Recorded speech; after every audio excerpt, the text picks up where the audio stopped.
Back now to one of our top stories this hour. A big step by the House Republicans today in connection with the investigation into the botched gun-running operation known as Fast and Furious. Lawmakers releasing a draft of contempt charges against the Attorney General of the United States, claiming Mr. Holder is not cooperating in this case or complying with his legal obligations to produce documents that have been subpoenaed by Congress. They are looking into how the DOJ allegedly lost hundreds of weapons being funneled into Mexico as part of this botched sting. What happens if Congress proceeds with this effort to hold the Attorney General in contempt in an election year? Joining me now, Bernard Whitman, former pollster for President Clinton, and Kevin McCullough, nationally syndicated radio host and author of No He Can't, How Barack Obama is Dismantling Hope and Change. Guys, thank you very much for being here. So, you know, this could wind up being a double-edged sword if the Republicans proceed against the Attorney General. There's some political risk to them. But, Kevin, let's start with what it would do to the Obama administration if you've got the Attorney General of the United States defending a contempt effort by the U.S. Congress. Well, it's not good. And I think that the American people are asking the question, what took so long to get to this point? If the documents that Congressman Issa are spreading through Congress today, and all the congressional offices should have them by now, and they should take action fairly quickly. If what is contained in this document turns out to be true, this is a very problematic picture coming from the arm of the executive branch of government, a branch that Barack Obama controls, that is responsible for the law-abidingness of our culture. And that's a significant problem. Bernard, is there risk of this backfiring against the Republicans, as we saw some of when they dug in their heels on raising the debt ceiling last summer? I think there's an extraordinary risk, and the reason why is Darrell Issa.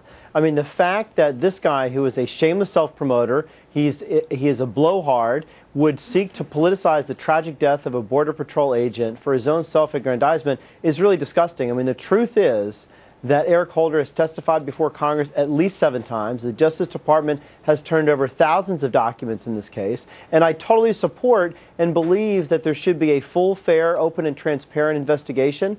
There's no question that mistakes were made and with a tragic result. But I think what we need is clear heads, cool minds, and an investigation that seeks to actually uncover the facts instead of trying to use it. Well, but they say they've hunt. been doing that, Kevin. They say Issa says he's been doing that, and he's been asking. The Justice Department has turned over thousands of documents, but only like 6,000 or 7,000 in response to a request for over 80,000. So right. Their point is it's 6% of the documents. Right. There's 22 different requests for documents that have been levied by the committee. 10 of them have had some fulfillment, but a very small percentage, and 12 of them have been ignored altogether.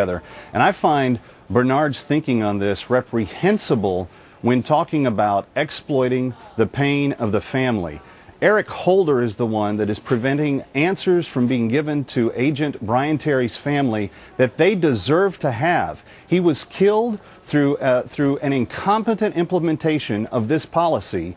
The results have been tragic.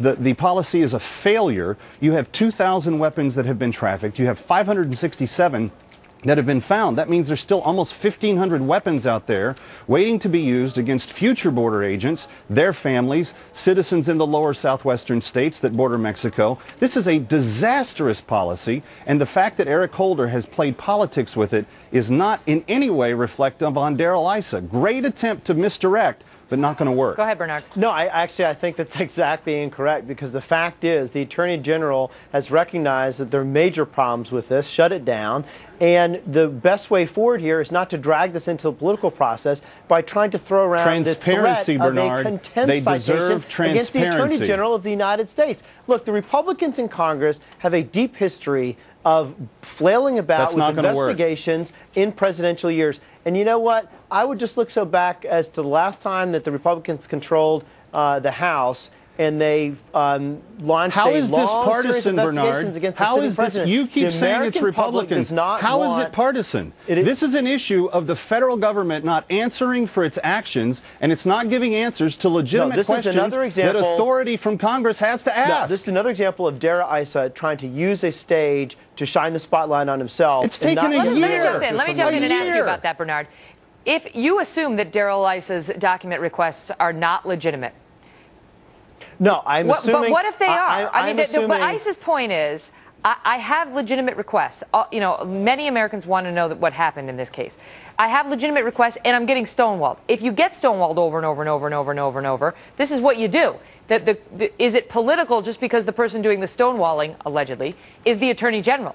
I think to throw around in an election year a contempt citation against Eric Holder, who Darrell Issa has made numerous statements, doesn't believe the guy should be in office, and there's been a witch hunt against Eric Holder from the very beginning. Let us finish. If they really want to get to the facts of the case, they should examine the documents that they have, they should subpoena the witnesses that they need to, and they should come to a speedy conclusion, not waste taxpayer dollars and really politicize the tragic death of a border agent. Megan, you can subpoena all you want to. You can ask for everything you want to. If the person that is supposed to be responding according to the rule of law chooses not to, this is the only enforcement mechanism that Congress has to compel answers to questions that they cannot get answers to.